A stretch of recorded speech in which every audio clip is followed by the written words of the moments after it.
Hello guys, welcome back to the channel. This video will be showing you how you can chat through Gmail app. Let's get started. Here I have opened my Gmail app and we're going to chat someone using Gmail. So the first thing we should do is we have to click on this chat button. But if this option hasn't appeared on your screen, you can activate chat feature on your email settings. You can go to email setting and you can activate it. Right after you activate the feature or chat feature, this button will appear on your Gmail. Alright, and just tap on it, guys.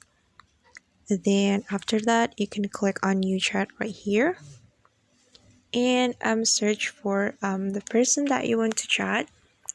You can type the account and just click on the account, and after that you can search you can start to chat that someone like this, and click on this button to send the chat.